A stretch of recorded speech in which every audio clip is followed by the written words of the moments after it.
Hey everyone. Back in November of 2023, there was a small conference put on in the foothills of Arkansas called COVIVIUM. It was put on by Ted Stiritz, and it was an impressive little conference. It was the first time I got to meet people in person from this little corner of the internet, from Paul Vanderclay community, and it was an impactful event. Father Eric was there. Dr. Jim were there. They both spoke, as well as Ted. And I got to meet other people that were friends online. I got to meet Corey and Luke and Mark Lefebvre, among others. And it was great. So Ted also invited me to be a part of a panel there. And the panel was about the book of Job. And he kind of gave me a little bit of free rein to talk about the book of Job, but just interact with him and Father Eric and Dr. Jim. So I'm just going to repost that recording. Some of you may have seen it, but some of you may have not. And without further ado, here is the Book of Job panel from COVIVIUM 2023.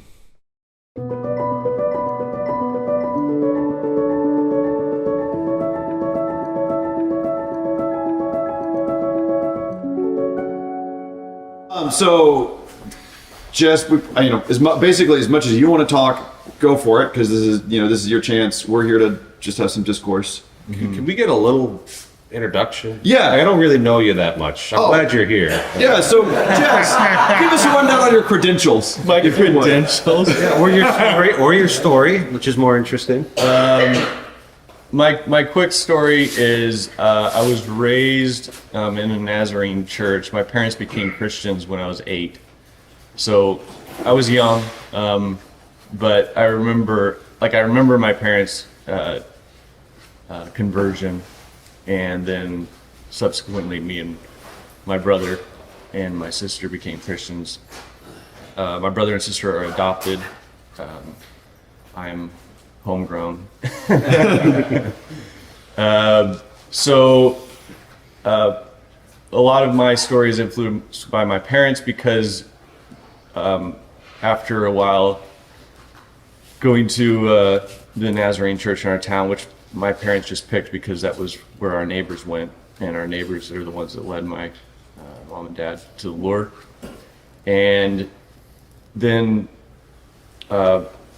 my dad's always my mom too, always on the search for something more. So they started hearing about missionary work, and within, let's see, by the time I was 13, we were starting to do mission trips overseas, and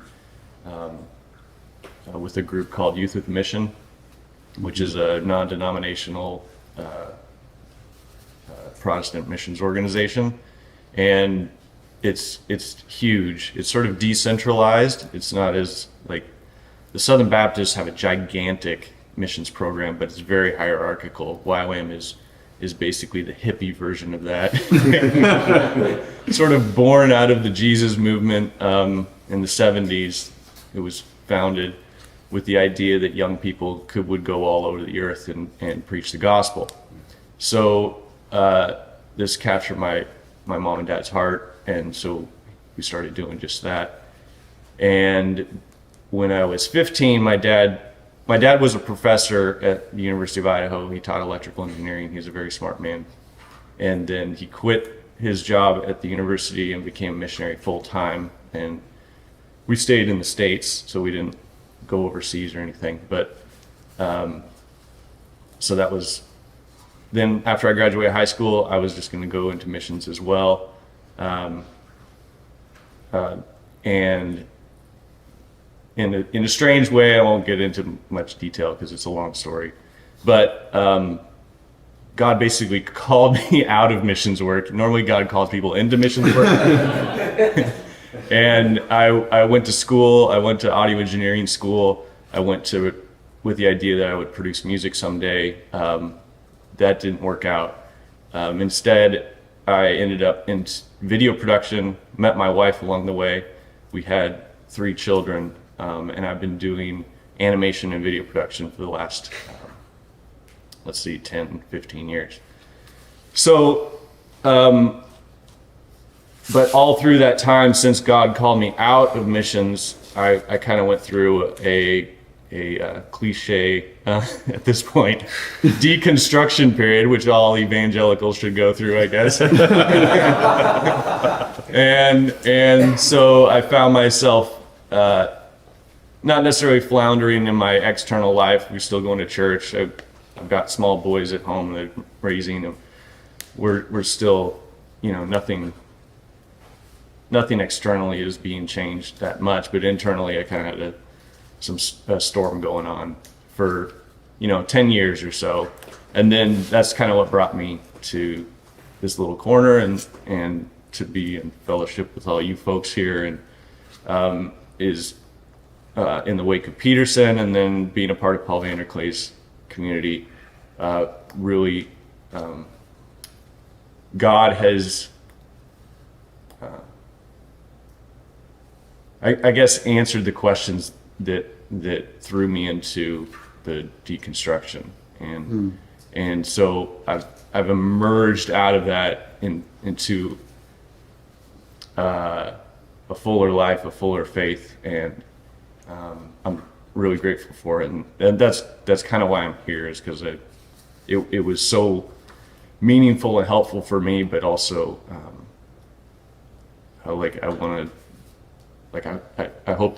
I think this is meaningful and helpful for other people, and I just want to be a part of it. So.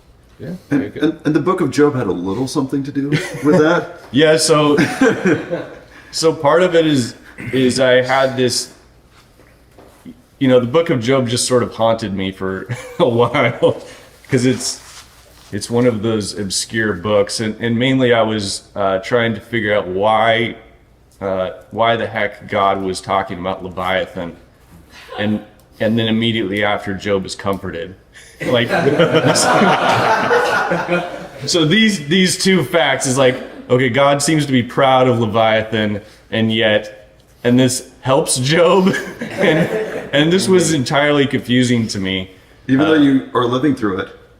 Right. Well, I didn't understand it in those terms, really. Yeah. No, I just love that. I love that you're like drawn to the exact thing that you're going through. Right. So, without knowing it. One of the things that happened to me while I was kind of, I don't know what to call it, as my faith was being built back up again, was the book of Job came to life during that process for me, and all of a sudden I had an insight, like why God might talk about Leviathan, and then like why Job could be comforted from that, and then, well, one thing led to another, and like my first conversation with Paul Vanderklay back in the day was me just trying to talk about all that stuff. Was like, hey, I found out this, and Peugeot said this, and it connects to this, and there's, so I was pretty excited about that, and then Sherry Suter and I did a podcast on the book of Job where we went through every chapter in as much detail as we could manage for like, I don't know how many, it's like 22 hours of podcast on Job, and then I'd still not out of my system really, so I mean, if anyone knows me, if you bring up something adjacent to Job and I can wedge it in there, I'll definitely take the opportunity. Well, Jess, can I start out with a particular question? I'm curious if there's anything that we in yesterday's talks and discussions that was like that gave you any new insight, or maybe a new way to talk about all that. Yeah, I mean, I think just to start off, like what Father Eric, what you were talking about with the Psalms giving voice to things in our experience, giving you words and prayers to pray. That's really how I see the book of Job, because for anyone not too familiar with it, the book of Job is mostly poetry. And so you have like the introduction of the story, where you're introduced to Job, the righteous man, and his family and all his wealth. And then there's this scene in heaven where God and Satan talk, and all these disasters are poured out on Job. And then so that's this sort of prose section at the beginning. Then we go through 38 chapters of poetry, which are these poetic dialogues between Job and his three friends, and then eventually a fourth friend, and then eventually God shows up at the end. And it's all poetic discourse. Like there's a small piece of prose there in the middle, but to introduce the fourth friend. And then at the very end, you have another piece of prose, sort of just telling the end of the story, and they all lived happily ever after, sort of. But the whole middle part, it's all poetry, and it very much is. It's a mixture of all kinds of laments and prayers and complaints and arguments, and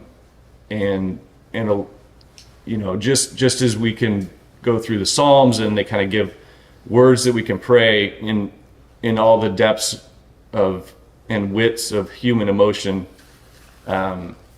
Job also sort of gives that to you. Like there's heights and depths that Job goes to that are that most of us fear to tread in, but Job sort of shows us the way. Like you can go there, you can have a lament like this. You can say these words of sort of fiery judgment, and at the very end, one of the interesting things is that God approves of what Job said, and you're like, how can he approve of what Job said? That was insane, and so just like Job gives you all these words, the friends are also involved in this. So the friends, their poetic discourse is one of accusation, and eventually they come to condemn Job, and it's very interesting how that progresses. And so, the Psalms are not, I don't want to say I'll exaggerate, they're haphazard sort of in how it's laid out in the Psalms, and so like if you just read Psalm 1 and 2 then 3 then 4, you can be like, I'm kind of jumping all over the place. Job, there's a progression through it. It's not a linear progression, I would say. Because I think it's difficult to read because the arguments aren't sort of laid out linearly and then answered linearly. It's more of this a mosaic, but there's a clear progression through it. It's sort of maybe like a liturgy of suffering or something. And it can give you a way to go through something, or at least see how Job did. And if you're familiar with like that whole poetic middle part, usually people read the beginning and the end, maybe God's speech, but and then like they're like, I don't know what they're talking about in the middle. It's just like they keep repeating things and it sounds terrible, but there's actually like distinct movements and things happening within there that if like as I've become more familiar with the text, I've found that like I'll notice these things in real life. Like I'll talk to someone who's experiencing something in their own suffering, and I'll notice like it's even like thoughts of Job's friends in my mind. I'll be like, oh, that's a thought of Eliphaz. Someone's complaining about something, and then I think in my mind, I wonder if you did something, and then I'm like, oh, that's what Job's friend said. and so, as well as recognize like when someone, this is especially helpful, like when someone is like complaining of their situation, of their suffering, and it'd be like to recognize Job in them, and of course Job also Job points us to Christ, where we can actually recognize Christ in other people as well. So yeah. it wouldn't have glossed as well for Hopkins to have said, "For Job shines in 10,000 places." Right. So, I mean, there's a couple of things that when I was thinking about some of the stuff I wanted to talk about, I'm going to selfishly partially tie this back to my talk yesterday, because one of the things that I was suggesting is that we need to be willing to look into the inscape of suffering and death. Mm-hmm. And I think that one of the ways that Job is maybe the best that's ever been done. So yeah, Job is, you totally get the inscape of Job. Yes. And there's something about the fact that it's in poetry versus just like a prose story. right. And I think if you are able to like empathetically resonate with what Job is saying, you'll find that he reflects a lot of things just in the human condition. So like I was doing a Bible study on the book of Job, and one of the guys was like, "This is a really human story." I was like, "Yes, that's exactly it. It's just the story. It's just the story about people." So, in all of its sort of misery. So, it's yeah. I can barely get through things that way. Amen. Jim, what do you? I'd be curious if what your thoughts would be putting, say, the love song of Geoffrey Purfrock or the Wasteland or the Four Quartets into dialogue with Job. Seems like there's a lot of commonality there, actually, kind of in terms of like what Eliot was wrestling with in his writing. Do you see anything there? Well, I do. I was going to use actually a slide from Jess's program that he's got discussing the Book of Job on YouTube in the his first video on it, where he has a kind of really nice. Now I realize why you had such a nice video, because you're a videographer. It's all coming together now. Because I was trying to do some of that similar stuff with Elliot. I was like, this is hard. And yours is very beautiful. It's very, I mean, if anybody has seen it, it's very high production value. But anyway, he outlines the structure of Job in a 15-minute long thing. And it's just kind of graphically shown to you the structure of that poem, and it's a kind of gesture at what I think the whole book is saying, as Jess has partly revealed to me, and that is a kind of rightly ordered way of putting these painful things in that rightly ordered world, let's say, mm-hmm. And.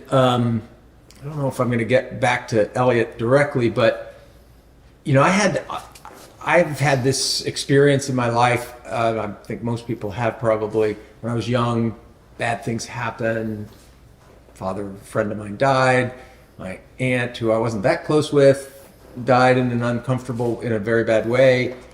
And as a young person, it's difficult to have the emotion that's right for that moment attached to that event. In other words, you can feel, or I remember feeling about those two particular events, that I wasn't feeling as intensely the right emotion at that time. It goes to your talk, I think, in a way that I didn't have the language, or I didn't have the structure to actually... The cultivation to actually have the right emotion about that. And I was almost aware of it at the time. I knew that I wasn't feeling that in the right way, and I wasn't able to express that.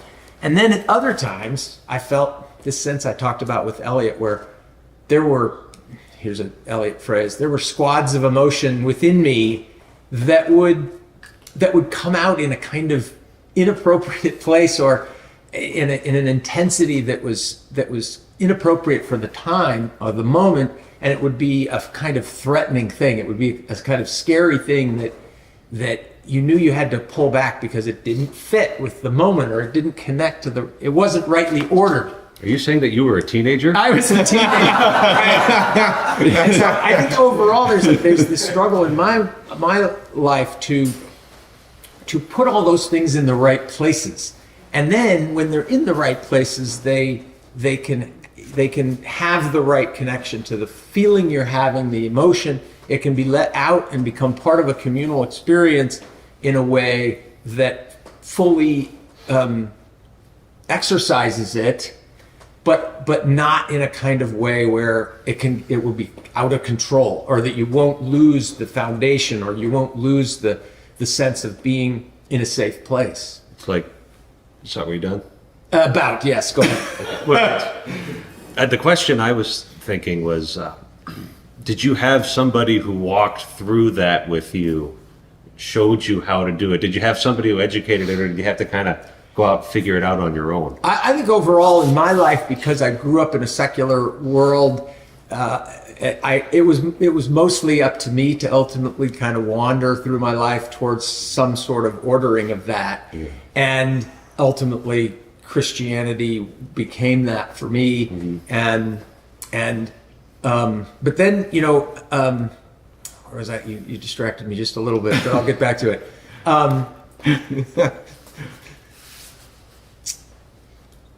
Jess, when I gotta say, when I first saw Jess's presentation on Job, it was just a kind of little bit of a profound moment for me, because if you know Jess, he's willing to emote, and maybe he's not willing to emote. Maybe it just gets it. It just gets it. Maybe it just gets it. I have no control. But what I mean is that he was ready to do that. And I think about things like, events in my life where the appropriate emotion and experience of it in communion with others is now better ordered.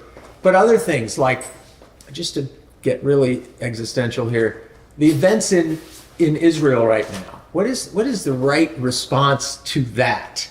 I mean, we could talk about the politics of it, and that would make it very ugly and difficult, and wouldn't be the right emotion. It wouldn't be the right reaction. The right reaction to that is lament about the state of humanity, and to feel that with tears. And where do we get to do that? In other words, where do we get to communally have that emotive experience that is really the rightly ordered experience for that reality that we are all a part of together. And and that is what, for me, Jess's presentation of it, and then Job for me really showed me, was that we have these great pieces of scripture, great pieces of literature that offer us that. They offer us that, and it's not just that in isolation with us reading a book, but it's that in communion with our fellow human beings. And so that's the way I really it hits me. And so there's something that I think we keep just like tapping on over and over, which is this connection between poetry and emotion, which is interesting, because I think kind of a popular notion of poetry is that it is primarily about emotion, and that like you would write poetry to express your emotion, right? That like that's the main reason you would write poetry, is to express your emotional state. Because the most common form of poetry we encounter is a love song. Yeah, it's a love song, right? Yeah, or something about like depression or despair. But what's been really interesting is that what y'all have been saying is actually the opposite of that, which is poetry allows you to order your emotions. And I'm thinking about C.S. Lewis's Abolition of Man, where he talks about the classical notion of education, which is not about mostly about giving people procedural knowledge or information, but it was about giving a person's intellect the capacity to rule over their passions, right? So he says the notion is that the head rules the stomach through the heart, and that he saw education and art as fulfilling its role in doing that. So I really love that, because you look at something like Ecclesiastes, which is also mostly verse, right? It's like you look at the wisdom books of the Bible, it's like, Ecclesiastes is in verse, and Job is in verse, and the Psalms are in verse. And Song of Songs is in verse. Most of the prophetic books are in verse. And Proverbs is in verse. So it's like, if I want to be wise, the approach to wisdom actually apparently has some connection with verse, and part of that I think is that it can be in your intellect, but it's also in your passions, right? It does both at the same time. And so in that sense, I think poetry functions as a bridge, because you can, right? You can, what gives name to, right? It gives name to these things. And then it also, you could go and sit down and say, I'm reading the Psalms today. It's a lot harder to be like, I'm going to grieve right now. Right. Right. And so there's this, like, you have agency there approaching poetry in a way that you don't have agency in relation to your passions. And so I think this is totally critical. And I'm saying, yes, Father Eric, yes, Jess, yes, Jim, all of that. We should see this as, if you want to have any hope at getting your emotions going in the right direction, your passions going in the right direction. I love passions. I feel like a passion is even better than emotions in this case, because passion has the notion of something outside of your agency. Passion and suffering, right? Again, they're connected, because passions are something that mostly happens to you, particularly in this, like, in a moment. Now, over a long term, you've got a lot more control there, right? How you're shaping them. And we've just been saying this over and over and over. It's like, well, how do you do that? Probably with the Psalms. The Psalms would be a great place to start with that. Job is also good. Job is also a great place to start. I hadn't considered that, because I haven't been reading the book of Job, every day. But yeah, it works. It works. And so I love this, thinking about Ecclesiastes and this notion that are the passions good? Well, are the passions bad? Well, which passions are you having at which time? That's the question, right? There will be time. There will be time. There's a time for these things. And so there's this sense in which, if you want to have the right pattern at the right time, well, that's wisdom. Knowing what the pattern is at the right time, that's wisdom, and then bringing it about. Apparently, I would just say, like, looking at how people have tried to do this, verse and poetry is, like, absolutely critical to that. So one of the things that I want to take that and move it a little bit, because I was thinking about, I talked a lot about inscapes yesterday, and I know that's a new notion to many of you, or all of you here. No, I have family here. It's not new to you guys. I've listened to me talking about this for like 10 years now. So I was thinking about Hebrew poetry in particular, and Old Testament poetry, and the book of Job. And like, as a teenager, it's frustrating because they seem to just be saying the same thing over and over and over and over. But if you go and you pay attention, there's this sort of meditative quality of it, where it's like, I'll say it this way, and I'll say it a little different, and I'll say it a little bit different, and a little bit. And so when I started thinking about that, and the notion of trying to explain an inscape to someone, like, what's this process of you in your intellect, like, meditating on an inscape? I thought, that's what Hebrew poetry is doing. And so Job, I don't know, Jess, are there any particular places that, like, really stuck out with you? I can think of several places in Job where these beautiful meditations on his sorrow, where he'll, like, talk about his calamity as relating to, like, say, the four elements. He's like, the fire and the earth is swallowing me up, and I'm submerged in the waters, and, like, there's a gate. Mm-hmm. There's this just richness there. There's this richness. So I don't know, does that prompt anything? Yeah. Well, so like, there's no, like, linear arguments, like I was saying, but there are all these threads that run through it. So I mean, people say that the book of Job is one of the most beautiful works of literature in the world. And I'm watching Emma, and she's crocheting there. And, like, literally, this is how the book of Job is written. It's all these intertwining threads. And so you can actually, like, kind of pull on some of these threads and, like, work your way through. And there's actually progression that happens. So, look, one example is Job says, he says, there is no art. So for Job, his calamity has presented him with some huge existential problems, and his relationship with God is now hidden, and he doesn't understand what's happening.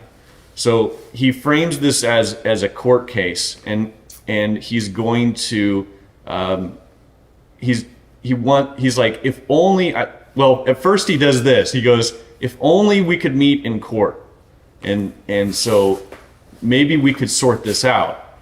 And then he says, there isn't an arbiter between us. And so an arbiter would be someone who'd make a decision for one party or the other, or some sort of compromise. And and very often a lot of things in Job are apophatic, so it's in the negative. So he'll say this isn't a possibility. There's no arbiter. There's no court case. But later on, then he says, I can't remember exactly, but he talks about a mediator. He's like, if there was only a mediator between us. So we've moved from an arbiter to a mediator. And then later on, he says, I know my Redeemer lives. And then, so now we don't have a mediator anymore. We have a Redeemer. Mm-hmm. And then, well, then he sees God face to face. There's no arbiter, mediator, or anything. And actually, Job sort of ends up becoming the arbiter, mediator, Redeemer for his friends in the end. Like this he ends up becoming the things that he was desiring. So, and this is just the case. Like how many people you know that have gone through like a terrible thing, and then so I have some friends, they went through a terrible miscarriage, and then they actually started an organization to be there, that hospitals could refer people to them if they've had a miscarriage and they need a group setting to talk about it. So they organized this thing. And so you actually like will end up doing the thing that you wish you had. We comfort others with the comfort Yes. that we ourselves have received. Yeah. Like Paul says. Right. And so that's sort of an example of what was the I was asking this sort of meditative Hebrew poetic So aspect. Yeah, this is this sort of working over and over. Yeah, so you can see Job is working on this idea of a court case, and he has this idea of a figure of an arbiter that ends up, as he's lamenting and working through this and yelling at his friends, and his friends are chewing him out. Then he gets to the idea of the mediator. Then he gets to the idea of the Redeemer, and then like he ends up seeing God. And so like I think that's just how it works. It's this meditation and this and you could say that this was, this is the point of Job. This is how things get created in us. And I've said before, and I like to say it, that I think the story of the book of Job is like the making of the human being.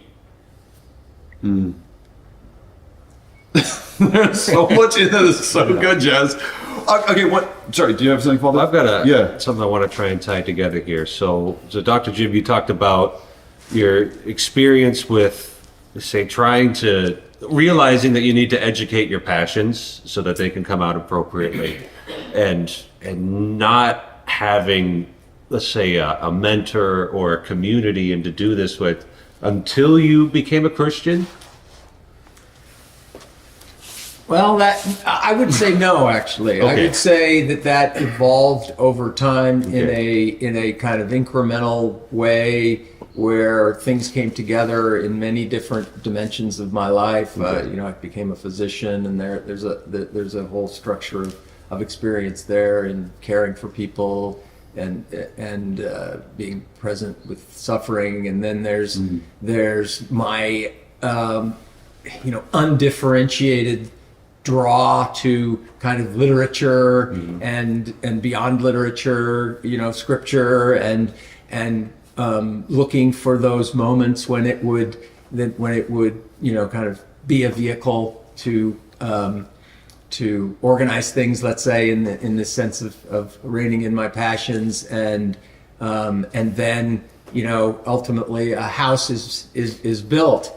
And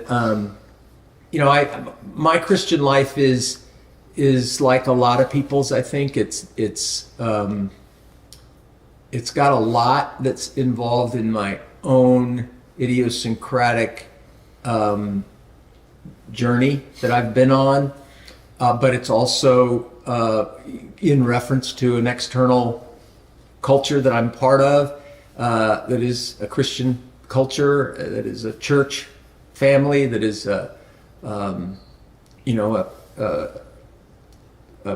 it turns out that it happens to be, because of the journey that I've been on, a kind of evangelical Protestant community that I'm presently part of, is that exactly lined up with the journey that I personally have taken and come to in terms of my Christian faith, which is this idiosyncratic thing that I was just describing? They kind of fit on top of each other, but they don't really match exactly. I definitely have a draw towards the sacramentalism and the liturgical world that is offered by the high church tradition, and have a deep, let's say, desire to potentially be a part of that or participate in that. But I also know that at my stage of where I am, and the communities, my family, my church community, et cetera, that I'm already involved in, that probably isn't in the cards and might not actually even turn into an authentic experience were I to, follow Proof Rock with Do I Dare to kind of jump out and say, hey, I'm going all in. I don't think that is actually the right thing for me to do. I think so. I don't know if that answers your question, but ultimately I think these kind of unmatching levels have actually come together into a kind of order that includes them all, let's say. I got off the conversation exactly there, but that's where I find myself. Mm-hmm. And then this kind of community and being able to interact with people who I know are part of that kind of community that I do have a draw to, mm-hmm. the community that you are a member of. It gives me not only a taste of it, but a connection to it, a real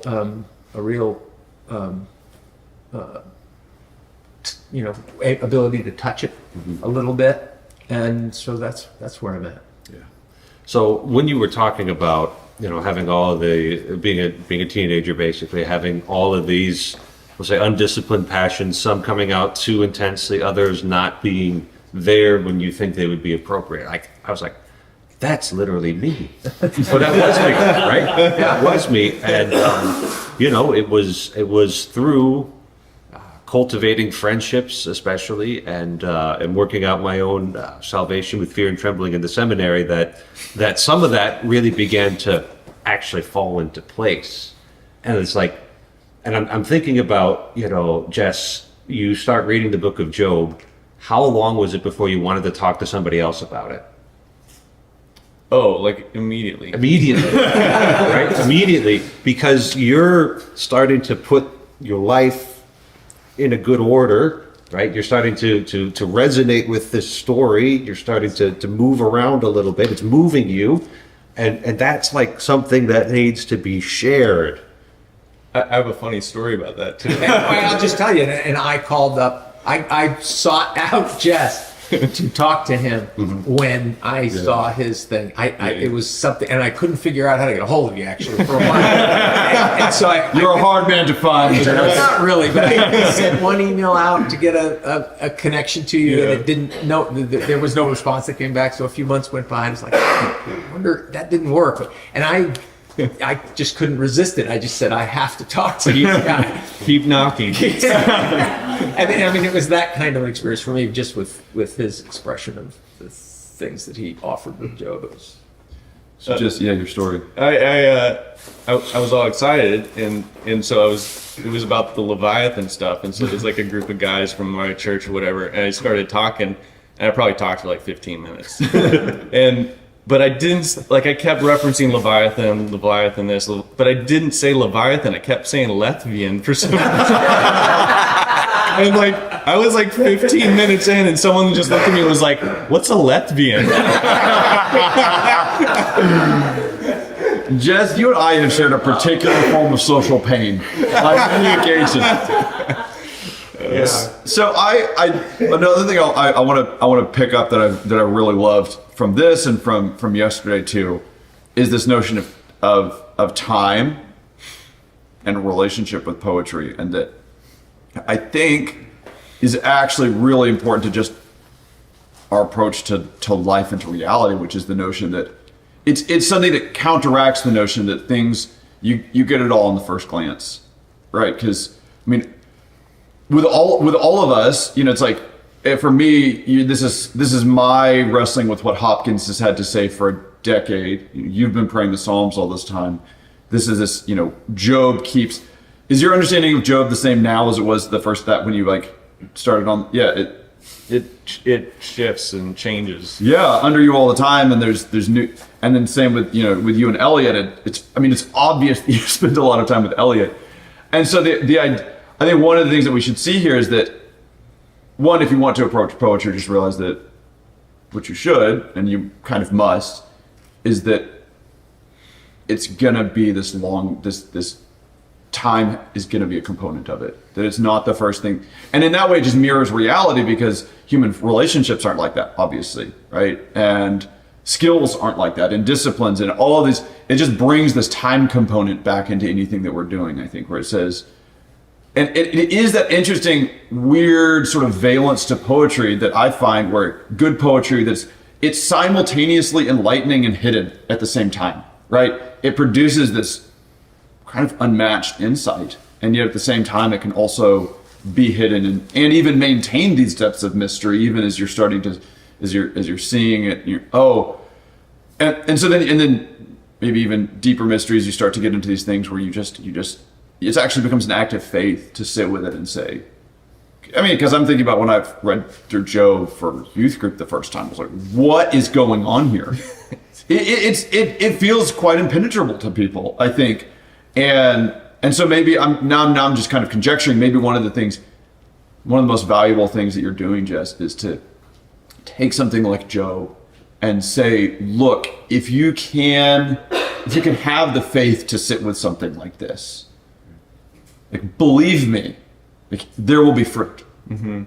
And I think this is what I was go for it. I don't know if it's actually appropriate to sit and read Job all by yourself. Right. Yeah. Right. Yeah. Or sure. Once. Or just once. Yeah. Yes. Yes. I think these things are designed to be told around a campfire. They're designed to be appropriated in community. It's not supposed to be, I am the great figure who penetrated the mysteries of this text. Yeah. It's like you had that, like, it was all bursting out of you because that's what it's supposed to do. Yeah. Well, there's things in Job which it'll make a point like this, and then it'll make it the opposite point over here. So one of them is a good example is they'll talk about the lions, and the lions are a metaphor for the wicked, and so I think it's Eliphaz says he'll break the teeth of the lions, he'll crush them, and it was a metaphor for God's going to destroy the wicked. And then when God speaks at the end,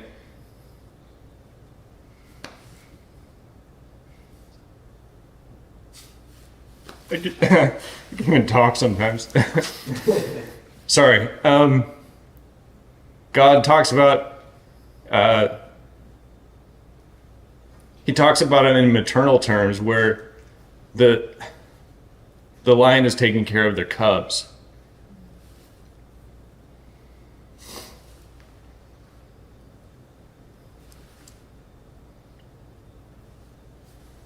Sorry. I just get so overwhelmed sometimes. I'm just like, jeez. All right. But anyway, these points of tension. So you're like, well, God is going to take care of the wicked, but also God's talking in terms of like the lion taking care of her cubs, and there's the cubs waiting in the thicket. And these opposing images are meant to be held in tension to get something to happen within you. There's a, like, even if you do read it by yourself, like, you'll have to have a dialogue with yourself. And then if you talk about it with other people, like, these are the tension points. And then by posing the tension, then something happens where it's different than if you just said, all right, here's the answer. And so what you do is you put things into tension, and then it allows something to happen. And so then that's a meditative process, which then moves you through things. And we're talking about like ordering our emotions or whatever. But one thing that's interesting is that, it's not like our emotions are are things that just sort of have to be dealt with because they're kind of annoying and like because Chesterton says of God's speech at the end that God is explicit to the point of violence that it cannot be explained, and it being the world, creation, and so part of in the very middle. The book of Job is like a chiasm that kind of centers around chapter 28. And then chapter 28 is talking about what is the wisdom of God? Like, what are the reasons God has? What is his wisdom for doing these things? And it's directly parallel to the question Moses is asking God, which is, God, show me your ways, show me your glory. And it's deeply intertwined with the question that Job wrestles with on both sides of the wisdom poem, which is, why did the wicked prosper and why did the innocent suffer? And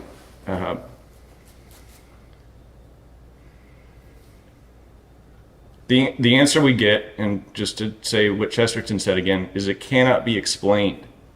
And so this is part of the answer, and then so at the end of the wisdom poem, it says, the beginning of wisdom, the awe of God or the fear of the Lord is the beginning of wisdom. Now, awe and fear is not an intellectual position. It's something you experience. And I think what it's saying is like that the experience of that emotion will help guide you towards wisdom, because it cannot be explained. And so what God's speech at the end frustrates a lot of people because they're like, God doesn't answer anything. And and to be fair, right, but he is actually saying, I cannot answer it. There is no answer. Besides himself. But look at everything that I've created. It's kind of the thing. Look at all of the cosmos. And so he's saying I like to think of it in terms of what God said to Moses, which is also, you can't see me face to face. What you'll see is my backside, or what happens in my wake as I pass by. And so when God passes by, what we have is creation. And you can look at creation and you can see all kinds of things happening. You can see the lions and the Pleiades and Orion and the sea and Leviathan and Behemoth, and like you can't get that into your mind, but you have a place in this world. And so like to tie what you're talking about, Ted, is like Job's inscape actually has a place within the landscape of the cosmos. Yes. And in its messiness and totality. And God makes place for everything. So Job rightly goes through his suffering, but God even makes a place for the friends who wrongly accused him and condemned him. He makes a place by saying, bring a sacrifice and ask Job to pray for you. So Job becomes like this priestly figure. So now the friends have a place. And then like at the very end, you see the whole kind of world gathered into Job's home, because there's this feast scene at the end where everyone that he knew, all his family and friends, they come into Job's house. When we talked about this, and you brought that up, and I'd never seen it before, and I thought, oh, It's a Wonderful Life. Oh, right, yeah. Because they all come, and Job's wealth is restored because everyone comes, and it's a gold earring, right? A gold ring and a coin. And a coin. And that's where his wealth comes from. All the people coming back to him. And I was like, oh my goodness, that's the end of It's a Wonderful Life. And no wonder we love It's a Wonderful Life, because It's the best movie. Yeah. Yeah, it's like here they come and they bring it all in, and then it's like, and now, I guess we're getting close up to Christmas, so I can go for it.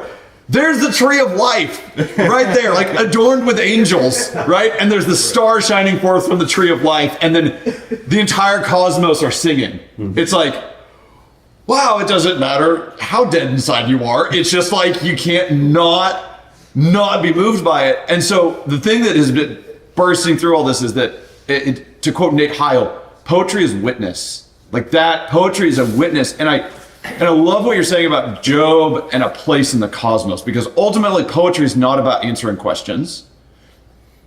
It's about finding your place, which is better than getting answers.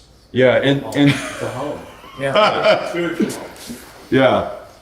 Yeah. And you know, and it requires structure. It does, requires absolutely. you know, and here I think about poetry this way, but maybe it's expandable to all of life. But still, it requires ordering things and structuring things. The point that I decided I had to talk to Jess was when I saw him read the 28th chapter in one of his videos where he does a poetic presentation with video of the 28th chapter. And it made me realize something, like you said, I hadn't noticed before, how that's a kind of a chapter that doesn't really quite connect with the other voices that are present in the poem. And it's kind of just sits in there, and there's wonder, I think. There's people who question who is the voice that is actually speaking in the 28th chapter, somewhat like this disjointed nature of Eliot. But still, it's like it stands out as a kind of moment of higher meditation, of kind of a higher meditation. And in order to see that, in order to notice that, it has to be in that larger structure of the whole. And, Yes. And in order to get to it and then meditate in that way on it, you have to have kind of, probably not even the first time through, you have to have already gotten through to the end, maybe even already got through to the end a few times, and then come back. And when you then get to it, it resonates in a way that isn't possible for it to have resonated had you not done that. And it's kind of like we were talking about backpacking and how the joke was backpacking is one of those Type 2 fun. Type 2 fun, where Right. you don't have fun doing it, but you look back on it, you're like, oh, that was fun. the book of Job, like going through that whole middle section, is like, it's not fun going through that. Type 2. It's Type 2 fun. You're like working through it. You're like, this is miserable. And then like you look back, you're like, oh yeah, that was kind of cool. Well, okay, and this is one of those things that it's like, how have we not even been talking about this? This notion of taking that one chapter out and saying, here it is. Yeah, is not it's actually not even the same thing. That's right. And so there's this. Well, this is about finding your place, right? The idea of Job's like Job means what he means because of his place. So then I was thinking about Dante in the middle of Dante. We were talking about this earlier this weekend. There's this discourse that Virgil and Dante have about love and about how love drives all actions. And so the whole project is to cultivate your love towards the highest good. And then after that, Dante has this totally wild dream about the siren. And I won't go into the detail on it, but if you just had that discourse or you just had the dream, it'd be like, oh yeah, that's kind of interesting. I like that. But when you've gone through the whole journey and you realize that it's what Dante is doing across the entire Divine Comedy, and all 100 cantos are an instantiation of exactly what he's saying there. Is that on sloth? Yes. Okay. Yeah. Oh, I know. It's like, listen, every possible connection you can make with that I'm pretty sure is intentional, or it's his poetic genius working on a level he didn't even understand. Yeah, it's just so good. So in Purgatorio, it's the only time it's the only time you have a day-night cycle. So in the Inferno, it's always dark. Yeah. And in the heavens, there's always light. Okay. But in Purgatorio, it's day and night, and he can't move when it's dark. And so it's just so genius. He gets to the cornice where they're being purged of sloth, right? And he gets stuck halfway up. He's halfway on the terrace. He's like, his legs are on the steps and his torso's on the terrace of sloth. The sun goes down, so he's stuck. He's like stuck halfway into sloth, and you're like, okay, I get it. That's great. But then he says, Virgil, I don't want to waste my time. Can we at least talk about something useful? And you're like, oh, okay, also that works too. So then Virgil goes and they have this great discourse there. And what's really cool is they have that discourse, and then he has this dream, and when he wakes up, he's like, if I remember right, he's been moved up. Like while he slept, I think Virgil or someone else picks him up and moves him. And so it's working on all these different layers of, And I'm going to go in a little bit of a different direction, but the same, talking about this structure thing, and it made, with Jonathan Peugeot and his introducing me to icons, I've started to think of Job, let's say. I won't go to Dante because we're just stick on Job. We can talk about Dante later. We've got that later. But an icon, gosh, I shouldn't speak of an icon from a Protestant perspective. You have my permission. An icon is this complex narrative that's kind of put together with all these pieces that that each have their own meaning, and the individual part doesn't have its meaning unless the whole thing is there. And I see Job that way. It's like an icon. It's like this big image of one thing that has all these pieces in it. Yes. That ultimately have This their is the meaning inscape. only because they're part of Yes. the whole. And so anyway. Oh, well, Father John Manley Hopkins says that inscape is the soul of art. And so, as a good Thomist, he knew that the soul is the formal cause of the thing. And so, when we're approaching art, it's like, what you're saying, though, like that's what he was trying to get across. That the way that you can approach something like Job, and you see this pattern and the interrelation of that pattern, and the way that things have their place in it and bring forth meaning, and there's even hierarchical importance to that. He's saying that is actually the pattern of all reality. That's like how we come into relation with anything, any word, any person, any object, any notion.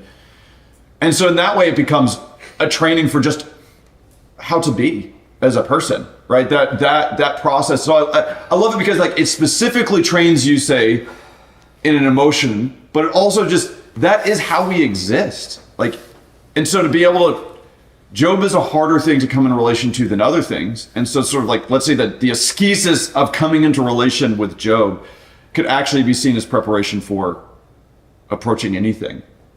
And you get what's beautiful there, to, at least for me, with these big, something about the epic poetry, and my sister and I have had a conversation about this, and I still don't know why it happens, but the epic poems, they're sort of like, they're like type 2 glory is almost how I would say it, to take type 2 fun.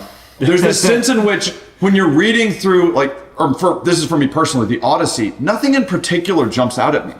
But then when I finish, it's like the saturation is at 11. I don't know why, but like the ocean is just in and I'll go through, I can go back and read it, and I don't find anything there in particular. Or there's this weird thing that Dorothy Sayers says about the Divine Comedy where she would talk to people and be like, oh, the landscape of Purgatorio is so rich. And you go back and it's like, what's said about the landscape? Like, I don't know, like 6 or 7 lines in a couple of places. There's almost no description of it, but there's something there about once you've gotten through, there's this richness to it and it lives inside of you. And that's just, because this is what Job is doing, right? Job becomes a microcosm, right? Here it is, like here's the glory of the cosmos. This is your answer. And the answer is that Job is in the image of God. Right, and so that should be why shouldn't Job? Because the whole Job and Eliot are kind of asking. It's the same thing, right? That what's the question? What are you moving toward in Proof Rock? The overwhelming question. The overwhelming question. Like you could say, like, what is Job about? It's about the overwhelming question. And his first draft, let's say, is to say, would that I had never even been conceived, much less been a baby and died immediately. Like, blot out the night on which someone said a son is born. Yeah. Right? And first of all, just to say, plumbing the depths of sorrow, like when Job comes out of the gate, he comes out really strong, and the language that he...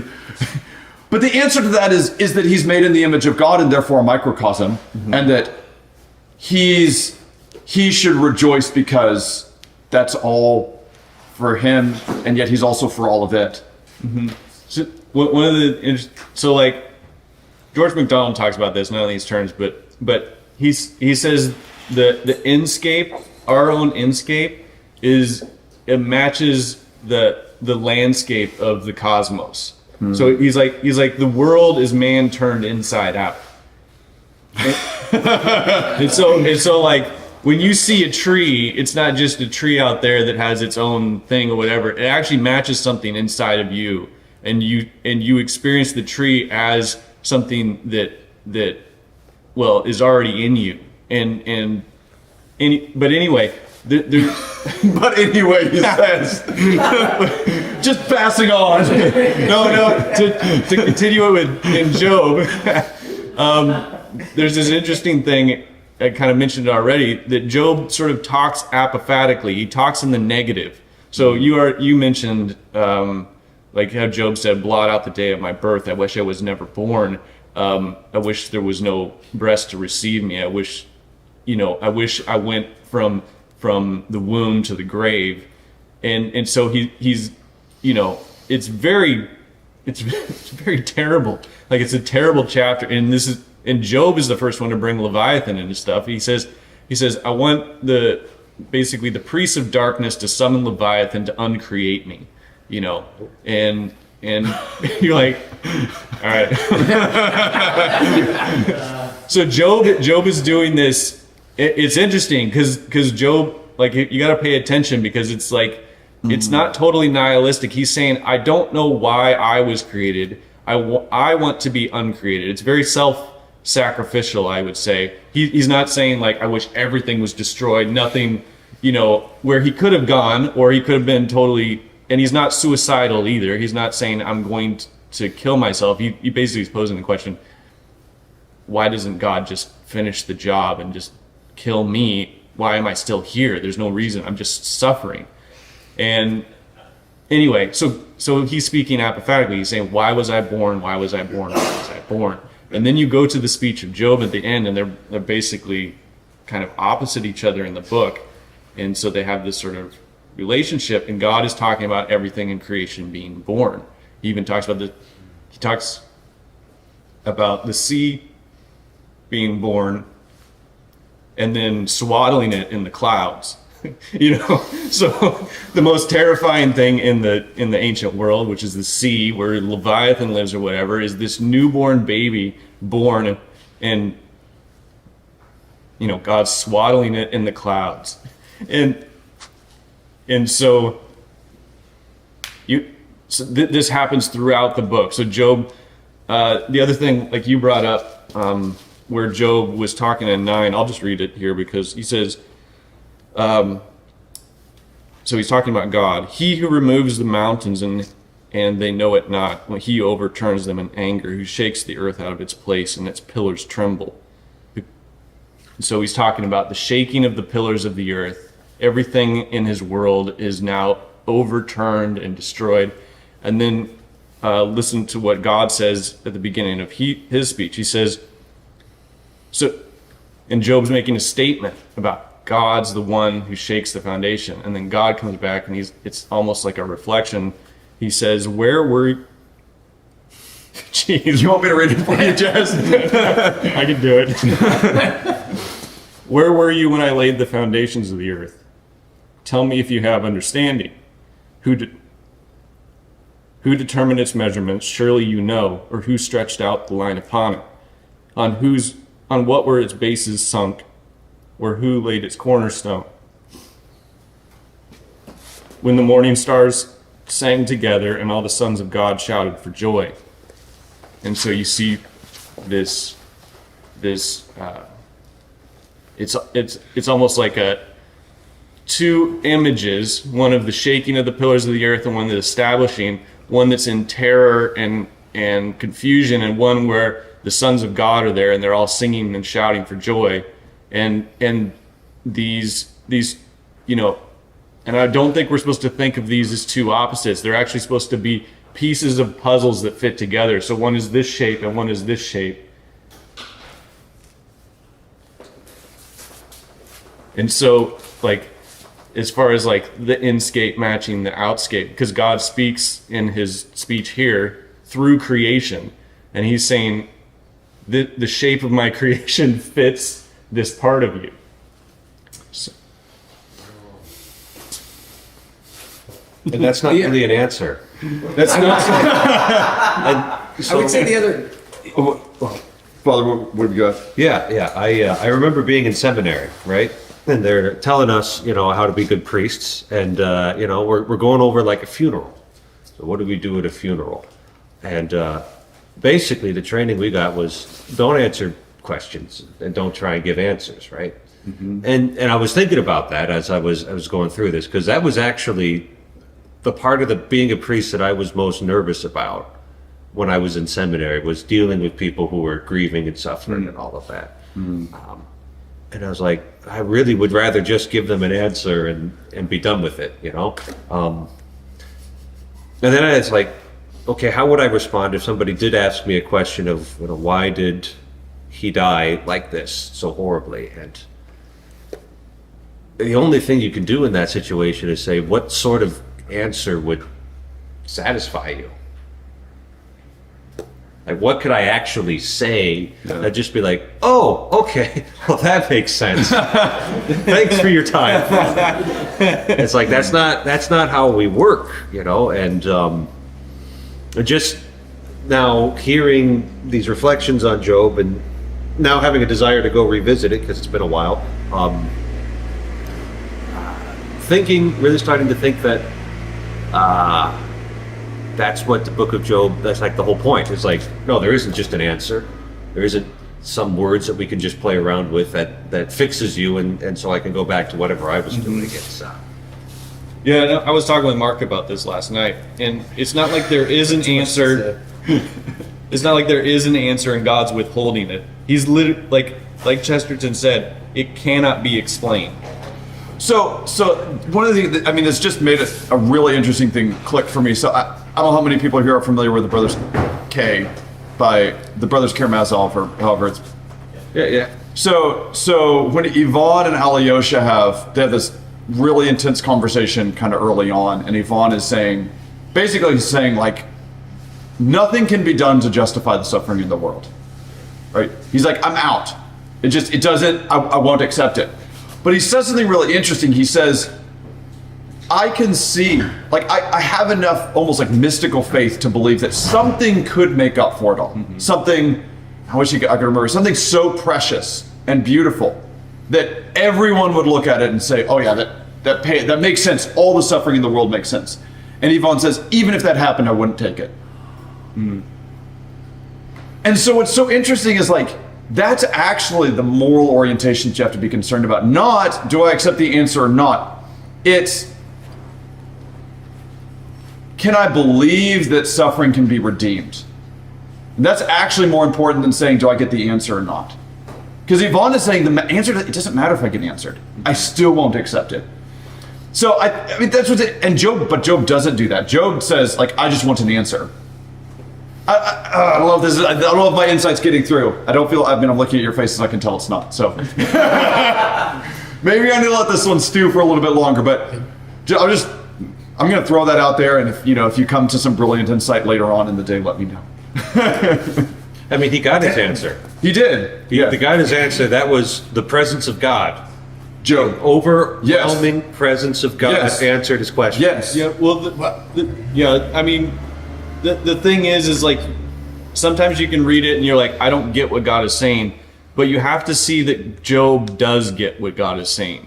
And then you're like, what does Job get?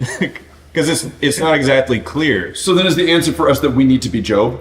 Well, you need to bring your complaints to God. And Job provides an example for that. And like you were saying about the Psalms and all that, like, you need to go to God yourself. Like, and then, like, this is all about, like, you need to find a way to get to God to ask your overwhelming question to. I think that's about it on this. Yeah. Yeah. We're going to break for coffee. Thanks, guys. It was a Thank you. privilege. Thank you. Thanks for sharing the story, man. Yeah.